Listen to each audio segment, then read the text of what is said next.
5 years after the COVID-19 pandemic began, we're still seeing the impacts of the global crisis on people of all ages, races, ethnicities, and cultures. According to the Centers for Disease Control and Prevention, the country is currently in a mental health crisis. The political divide and social unrest the country is going through right now are factors, according to recent surveys by the American Psychological Association. Close to half of U.S. adults say politics is a significant stressor.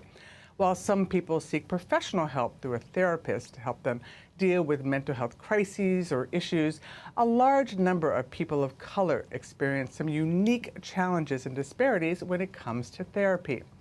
Joining me now is Sue Jin Lee, a licensed marriage and family therapist and the executive director of the Yellow Chair Collective.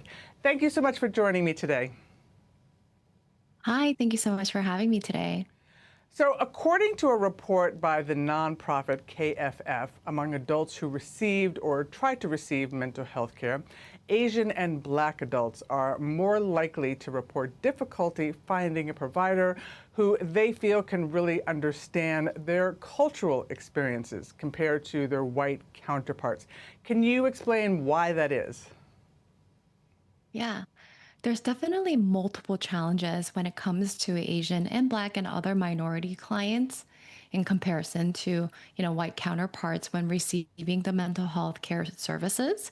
One of the biggest barrier I would say is the cultural stigma. Mental health is still a huge taboo in many of our communities in American society, but specifically within the Asian as well as the Black communities. Seeking therapy can feel like we're quote unquote airing the dirty laundry or even failing family expectations or bringing shame upon the family. And so it feels that many of the folks are seeking help at the very, very, very last straw when symptoms are very severe. And there's also language barriers as well as some systematic things that are really getting in the way as well. So, healthcare access and insurance being one of them, financial resources and underrepresentation within the mental health advocacy space is another one.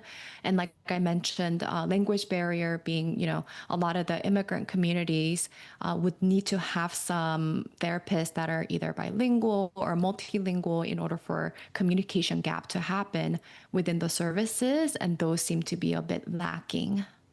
And there are studies that show people of color and those in minority groups generally tend to do better in therapy when their therapist is of the same race or ethnicity. And as you mentioned, that seems to be the trend.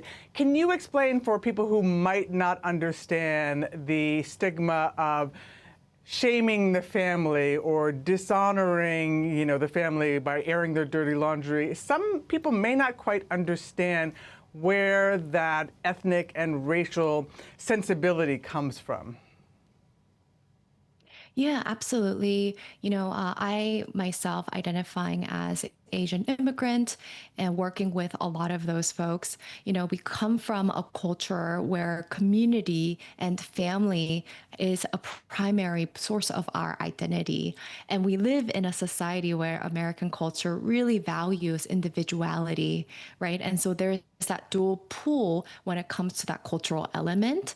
And so one of the things for a therapy seeking sometimes that may not connect very well with some of the Asian folks is that, when it comes to family dynamics, if there is miscommunications that are happening, a lot of the therapists are taught to tell their clients to set boundaries, right? But there's different ways in which that boundary can be set for certain Asian communities that may or may not be applicable for a white family. With the recent ICE raids in Los Angeles, what have been the concerns among Latino and Asian populations, both documented and undocumented? And how can therapy help them at this time?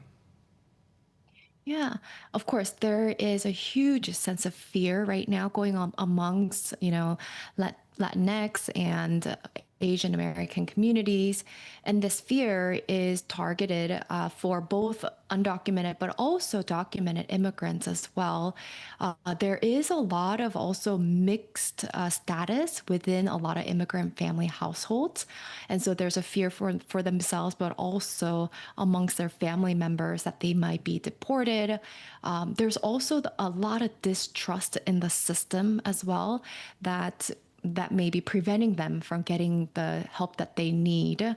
You know, there's a huge need for community care and community healing when it comes to the immigrant population and the minority groups that I work with a lot.